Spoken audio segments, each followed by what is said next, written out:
जी, यहाँ पर हमारे पास हमारे साथ पीटीआई की एक यंग यहाँ पर खड़ी हैं दुशीज़ा। तो हम इनसे चाहेंगे, इनसे पूछते हैं कि चूँकि ये पाकिस्तान में रहने वाले सब यूथ को यहाँ प्रेजेंट कर रही हैं अपनी पार्टी के हवाले से, ये काफ़ी गिले शिकवे कर रही थी कि इन्हें यहाँ बहुत ज़्यादा अब हमारे पाकिस्तान में नौजवानों को मुश्किलों का सामना करना पड़ता है, उनका एजुकेट होना, उनका जॉबलेस होना, और प्लस ये है कि ये लोग वहाँ से बड़ी मुश्किल से यहाँ इस कंट्री में पहुँचते हैं बाहर के हम किसी तरह वहाँ जाकर अपना लिए कुछ कर पाएँ। और ये हमारे लिए बड़े अफसोस की बात है कि जब जनरेशन पढ़ लिख जाए, वो बजाय कि अपने पाकिस्तान को बेटर बनाए और वो इस अपने फ्यूचर की खातिर यहाँ पे आती हैं। हम इनसे जानना चाहेंगे कि ये क्या कहना चाहती हैं कि इन्हें वहाँ पे यूथ को क्या परेशानियाँ हैं वहाँ, जैसे जबकि ये रिसेंटली वहाँ से आई हैं। जी, अस्सलाम वालेकुम। जी, इतना रिसेंटली तो नहीं आई, मुझे पाकिस्तान से आए हुए माशाल्लाह से कोई 12-13 साल हो गए हैं। और मैंने यहाँ पर काफ़ी लंबा अरसा जो है वो काम किया है। मैंने यहाँ पर लीगल सर्विसेज कमीशन में काम किया था, सिविल सर्विसेज में शुरू में कोई 6 मंथ्स के लिए। उसके बाद मैंने बार्कलेज में काम स्टार्ट किया था, रिटेल बैंक में, फिर कॉर्पोरेट बैंकिंग में किया मैंने as a business analyst, project manager.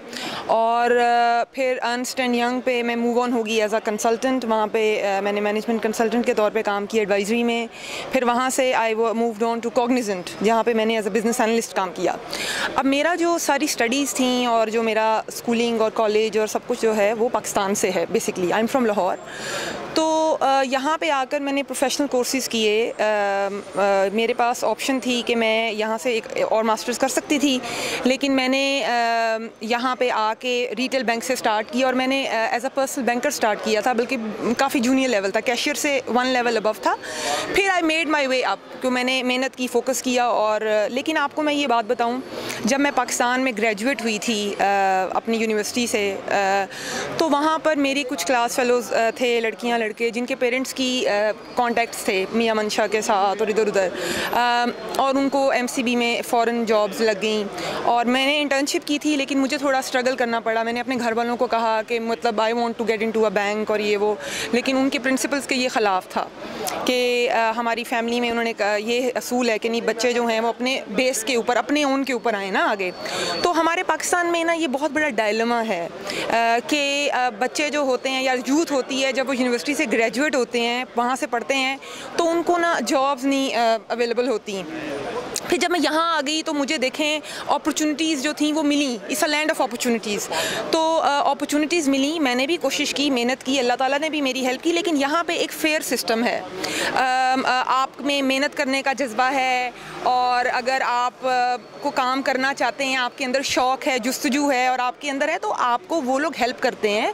आपको ट्रेनिंग प्रोग्राम होता है, फीडबैक सिस्टम होता है, आपकी मेंटरिंग होती है, कोचिंग होती है। इस तरह का जो सपोर्ट है ना, वो पाकिस्तान में स्टूडेंट्स को अवेलेबल नहीं है। तो मेरा दिल बहुत दुखी होता है कि इंडिया से, जो मैं इंडिया की एग्जांपल दूंगी, हमारा नेबर कंट्री है। अब आप देखें इंडिया कितना आगे चला गया है, बड़ी प्रोग्रेसिव नेशन है, और हमें उनको एज एन एग्जांपल लेना चाहिए। उसको भी बने हुए उतने ही साल हुए हैं जितने पाकिस्तान को हुए हैं। हमारे मुल्क में जो भी कोई गवर्नमेंट आई है, उन्होंने अपने बारे में सोचा और मुल्क की जो है डेवलपमेंट के बारे में या एजुकेशन के बारे में या हेल्थ के बारे में, और ये डिफरेंट प्रोजेक्ट्स के ऊपर काम नहीं किया।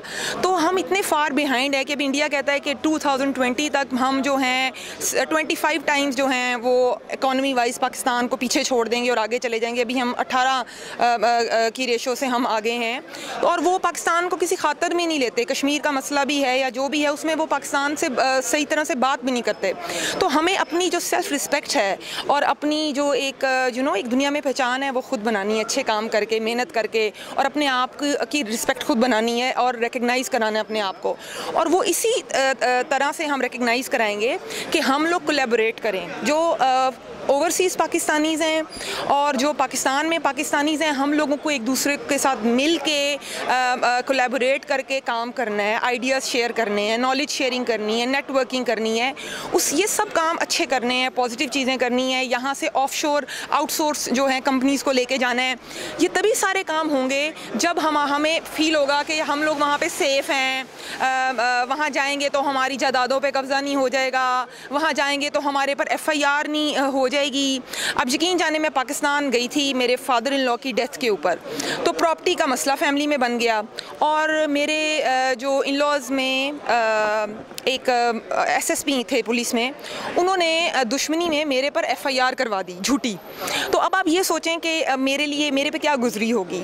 मैंने कुछ किया भी नहीं और मुझे फिर वहाँ पर बड़ी सिविल कोर्ट्स और ये वो करना पड़ा। मैं आपको एक पर्सनल एक्सपीरियंस बता रही हूँ कि एक नेगेटिव एनर्जी होती है, वो आपको ना एक नॉन प्रोडक्टिव एक्सरसाइज में ना आपको डाल देते हैं। एक पढ़ा लिखा बंदा है, प्रोडक्टिव बंदा है, उसकी पॉजिटिव सोच है, वो काम करने वाला प्रोफेशनल बंदा है, वो गया है, मतलब आप सोचे कि वहाँ पे लोगों के ऊपर झूठी हरासमेंट करने के लिए, ब्लैकमेलिंग करने के लिए उनके ऊपर FIR कर देते हैं। हमारे यूथ को, PTI के लड़कों को, इतने लोगों को, बेचारों को, बच्चों को अरेस्ट किया। आपको पता है बच्चे का ज़हनी तौर पर साइकोलॉजिकल किसी टीनेजर की ज़िंदगी बर्बाद करनी हो तो आप उसको जेल में डाल दें। अडयाला जेल में ले गए PTI के यूथ को और वहाँ पर उन पर टॉर्चर किया, उनको इंजेक्शन लगाए और उनको अजीबोगरीब, मतलब like this is pathetic, this is ये गलत है, मतलब कि ये इंसानियत के ख़िलाफ़ है, लीगली ख़िलाफ़ है। और आप अपने बच्चों के साथ, यूथ के साथ क्या सलूक करें, this is completely out of order. और थोड़ी सी तो नवाज शरीफ साहब हैं, इनको इंटेग्रिटी का और थोड़ी सी तो इंसानियत और थोड़ी सी तो मतलब होश के नाखून लें। आई मीन कि ये टू मच हो गया है। दुनिया को क्या दिखा रहे हैं, हम थर्ड वर्ल्ड कंट्री हैं लेकिन हम स्टोन एज में तो नहीं रह रहे कि ये स्टोन एज है और इसमें जनाब वो इस तरह लोगों को दहशतगर्दी करेंगे, लोगों को टॉर्चर करेंगे, मारेंगे, जेलों में बच्चों को डालेंगे। This is completely out of order. अब मैं आपको एक एग्जांपल दे सकती हूँ। देखिए, मैं बार्कलेज़ में काम करती थी, तो बार्कलेज़ में हमारे जो चीफ़ एग्जीक्यूटिव थे बॉब डायमंड, उनके जब वो चीफ़ एग्जीक्यूटिव थे, वो उस बंदे ने बार्कलेज़ कैपिटल को बनाया, इन्वेस्टमेंट बैंक को, और उसको बड़ा ही एक ज़बरदस्त किस्म का बैंक इस्टेब्लिश किया। उनके स्टाफ से, इन्वेस्टमेंट बैंकर से गलती होगी कि उन्होंने कोई इन्वेस्टमेंट के जो रेट्स है ना, लिबो रेट, वो गलत मार्केट में दे दिया और वो बात जो थी बाद में FSA वगैरह ने वो बात मार्केट में आ गई, पब्लिक में आ गई, उसकी इन्वेस्टिगेशन हुई और सारा कुछ जो था ना वो पकड़ा गया, स्कैंडल आया और फ़ोन पे टेप्स पकड़ी गई वो रेट देते हुए, जिसकी वजह से वो रेट ऐसा दिया था जिसकी वजह से बार्कलेज़ को ज़्यादा प्रॉफिट होता और दूसरे बैंक्स को ऑब्वियसली नुकसान होता। तो उस बंदे की इंटेग्रिटी और सेल्फ इस्टीम की आप हालत देखें कि उसी वक्त उन्होंने अगले दिन आकर अनाउंस कर दिया कि he is resigning and stepping down from his position. तो आप मुझे बताएं कि यहाँ पर लोगों का एक जो एथिक्स हैं या एक वर्किंग कल्चर है, ये हमें सिखाता है। अब ये यहाँ पे आके नवाज शरीफ बिज़नेस करते हैं, इन लोगों के साथ हाथ मिलाते हैं, यहाँ पे इन्वेस्टमेंट्स करते हैं, यहाँ पे प्रॉपर्टीज़ लेते हैं, यहाँ पे सब कुछ करते हैं। इनकी कोई आदत या इनकी कोई क्वालिटी तो सीख जाएँ या सीख लें और उसको ले जाके पाकिस्तान में यूज़ कर लें। यानी कि आप मुझे एक ऐसा क्वालिटी या एक ऐसा काम हमारे हुक्मरानों का बता दें जो उन्होंने एथिक्स या वैल्यूज़ यहाँ से, असूल और ईमानदारी, यहाँ की कोई चीज़ ऐसी लर्न की हो जो उन्होंने जाके पाकिस्तान में इस्तेमाल की हो या अपने ऊपर लागू की हो।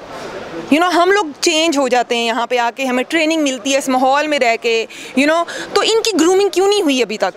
क्योंकि इनके ना ये सिर्फ मतलब कहते हैं ना कि मतलब भूखे भेड़िए बन चुके हैं पैसे कमाने के लिए और पैसे बनाने के लिए, और इनका जो ज़मीर वगैरह कॉन्शियस वो सब मर चुका है।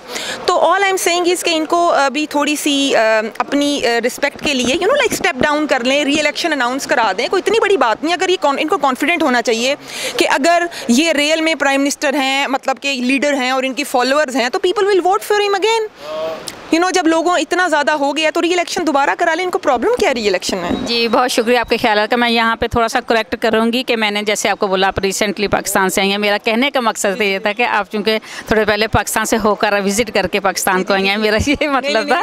लेकिन ये आपका एक्सपीरियंस था इस कंट्री का और पाकिस्तान का जो आपने बयान किया, और बहुत शुक्रिया, आपने एक मैसेज दिया और बहुत अच्छे तरीके से।